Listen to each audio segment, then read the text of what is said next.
surprise incursion by Ukrainian forces into the Kursk region. Ukrainian troops are pushing deeper into Russia's Kursk region. Part of his territory has been invaded. That's not happened since 1941.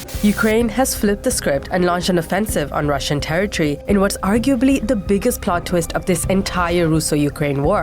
Thousands of Ukrainian troops crossed the border into Russia's Kursk province, shifting from a defensive back foot to an offensive one and taking Moscow by surprise. As of August 14th, Ukraine claims control of dozens of Russian towns and villages, has taken more than 100 Russian soldiers prisoner, and are now reportedly digging in to preserve their wins. So how could this change the trajectory of the war?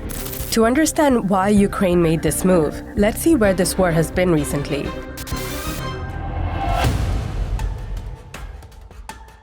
You see, Ukraine has been struggling on its various fronts a lot lately.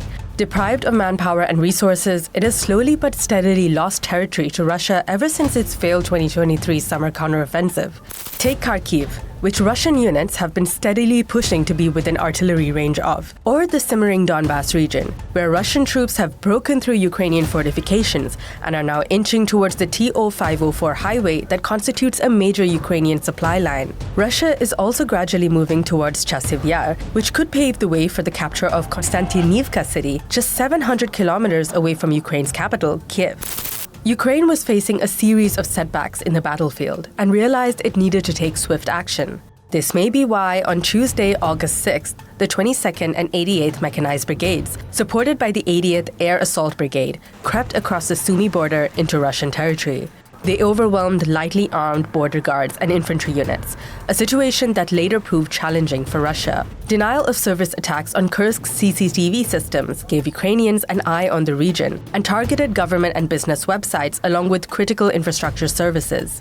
On Thursday, the Ukrainian Army's 116th Mechanized Brigade's tanks and armored carriers were spotted heading towards Kursk. A day later, a battalion from the 61st Mechanized Brigade was in the Russian town of Sudza. On Friday, they managed to stop a convoy of military units and bombarded them with Western-supplied HIMARS, leaving scores of Russian soldiers dead. They used drones to hit Russian military vehicles and carried out electronic warfare to scramble Russian UAVs and communication systems. The ensuing chaos put Russia on the back foot. I mean, think about it. Ukraine had enough time to bring in 2 additional brigades after the initial attack. Russia hadn't built fortifications along its border or embedded mines, which allowed Ukraine to push in much more swiftly. And its troops in Kursk were either conscripts or irregular forces and were therefore unprepared for such a major incursion.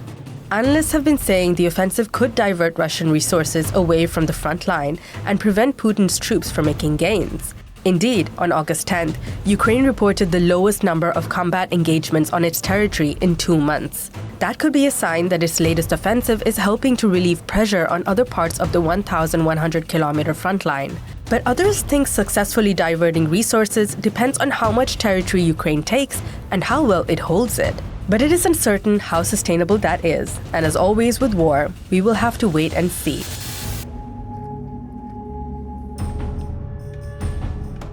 Consider this. Over the last year, calls for Ukraine to reach an agreement with Russia have been growing.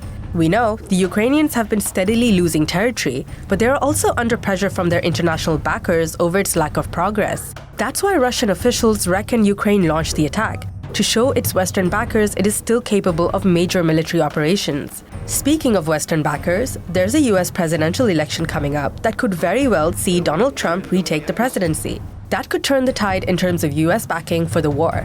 But so could a Kamala Harris win, meaning Ukraine may be nervous about declining US support as of November. With uncertainty looming, both parties are keen to gain the strongest possible bargaining position on the battlefield. Ukraine's capture of Russian land as well as prisoners of war means it now has vital bargaining chips to pare back Moscow's claims. Analysts think that's why Ukraine launched the attack, to force Russia's hand. And so does Putin, actually. But that would all depend on Ukraine's ability to dig in substantial fortifications. After all, Kiev is notorious for building weak reinforcements in areas where it had a lot more time to prepare than in Kursk. So, will Ukraine's big gamble play off? Or is this all a ruse to catch Russia unawares somewhere else?